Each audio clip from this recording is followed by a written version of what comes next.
O que será que a Páscoa realmente significa?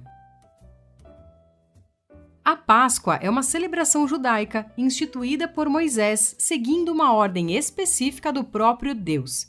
O significado da Páscoa para os cristãos está diretamente relacionado à morte e ressurreição de Cristo. A primeira Páscoa judaica foi realizada no mês de Abide, posteriormente chamado de Nissan, que corresponde ao período entre março e abril do nosso calendário.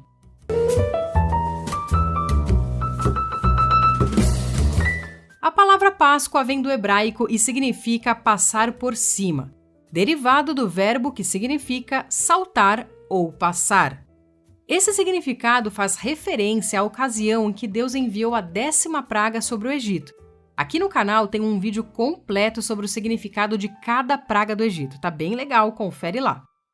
Portanto, quando o juízo de Deus atingiu os egípcios, as casas dos israelitas que estavam marcadas com o sangue do cordeiro que havia sido sacrificado foram poupadas.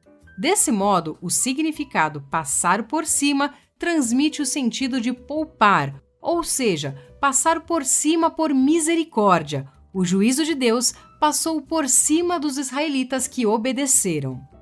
Mas para entender melhor tudo isso, vamos voltar um pouquinho na história. Cerca de 500 anos antes da instituição da Páscoa, Deus falou com Abraão acerca do futuro da sua descendência, o povo de Israel. O Senhor o avisou de que os israelitas seriam peregrinos em terra alheia. Eles seriam reduzidos à escravidão e oprimidos por 400 anos. Porém, Deus também prometeu que julgaria a nação que dominaria o seu povo, libertando-o da opressão. Mais tarde, José, bisneto de Abraão, que tem vídeo sobre ele aqui no canal também, foi traído por seus irmãos e vendido como escravo, e acabou parando lá no Egito. Depois de enfrentar muitas dificuldades, segundo o plano soberano de Deus, José se tornou o governador do Egito, ao liderar as ações que garantiram que a nação tivesse mantimento numa época de terrível escassez. A crise levou a casa de Jacó até o Egito em busca de alimento. Então, eles descobriram que José havia sido exaltado por Deus naquela terra e que ali a descendência de Abraão sobreviveria. Durante algum tempo, os israelitas viveram com dignidade no Egito. Mas José e toda aquela geração morreram, e chegou o tempo em que se levantou um faraó que não conhecia José e escravizou o povo de Israel. Depois de 400 anos que os israelitas estavam no Egito, Deus levantou Moisés como libertador do seu povo. Aqui no canal também tem vídeo sobre a vida de Moisés. Esse processo envolveu as 10 pragas que o Senhor enviou ao Egito. Foi a última praga que consistiu na morte dos primogênitos dos egípcios. Quando Deus anunciou a 10ª praga, ele também deu instruções a Moisés de como os israelitas deveriam proceder. O Senhor ordenou que eles sacrificassem um cordeiro ou cabrito macho sem defeito no 14º dia do mês de Abide, e passasse o sangue do cordeiro nos umbrais e no alto dos batentes das portas de suas casas. Eles deveriam comer a carne do cordeiro assada no fogo, acompanhada de pães asmos e ervas amargas. Aqui nós podemos fazer as seguintes observações. Os pães asmos eram pães sem levedura, ou seja, sem fermento. Os pães asmos deveriam ser comidos como lembrança da pressa durante o êxodo. As ervas amargas estavam diretamente associadas ao sofrimento e aflição dos tempos de escravidão. O Senhor também ordenou que eles comessem com pressa, com os lombos cingidos, sandálias nos pés e cajado na mão, pois naquela mesma noite Deus passaria sobre o Egito. Quando o juízo de Deus atingiu a nação, morreram todos os primogênitos, desde os homens até os animais. Isso também significou a completa derrota dos deuses do Egito. O significado da Páscoa judaica está claramente registrado no livro de Êxodo quando lemos: E acontecerá que quando vossos filhos vos disserem, que rito é esse? Respondereis: Este é o sacrifício da Páscoa ao Senhor, que passou por cima das casas dos filhos de Israel no Egito, quando feriu aos egípcios e livrou as nossas casas. Então o povo se inclinou e adorou.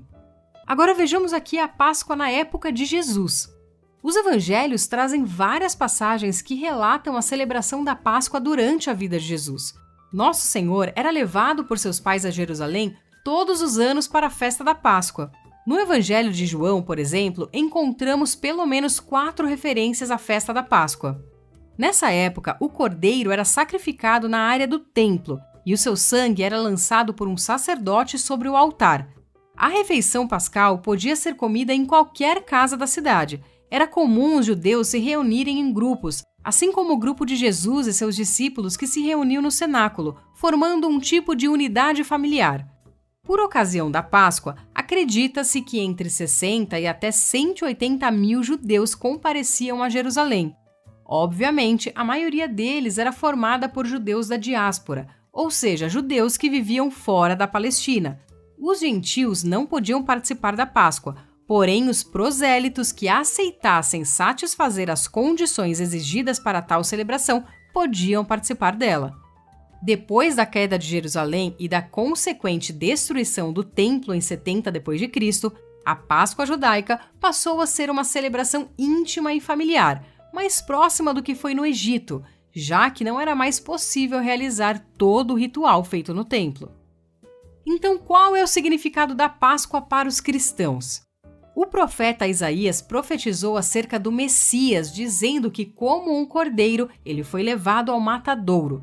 João Batista, falando acerca de Jesus, fez a importante declaração: Eis o Cordeiro de Deus que tira o pecado do mundo. Jesus foi traído, preso e crucificado durante a festa da Páscoa em Jerusalém.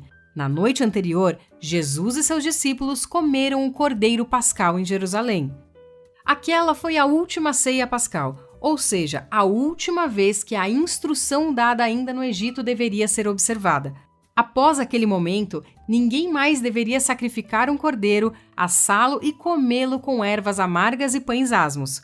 O Cordeiro de Deus seria sacrificado num sacrifício perfeito e definitivo, sem a necessidade de qualquer complemento. Ao invés da carne de cordeiro assada, das ervas amargas e dos pães asmos, nosso Senhor instituiu o pão e o vinho em memória dele. Ao comermos o pão, nos lembramos do seu corpo partido, e quando tomamos o cálice, nos lembramos do seu sangue derramado. A última Páscoa deu lugar à primeira ceia do Senhor, ou seja, a Páscoa passou a ser a Santa Ceia. E é dessa maneira que comemoramos a Páscoa nos dias de hoje, na Ceia do Senhor. Também é interessante notarmos que a Páscoa judaica apontava para o futuro, para a frente, e era o símbolo do que haveria de vir na morte e ressurreição de Cristo. Já a Santa Ceia aponta para o passado, para trás, como símbolo da promessa que se cumpriu. O Messias prometido veio para nos libertar, mas celebramos a ceia até que ele venha, na esperança do seu retorno para nos buscar, e assim viveremos eternamente com ele. Aleluia!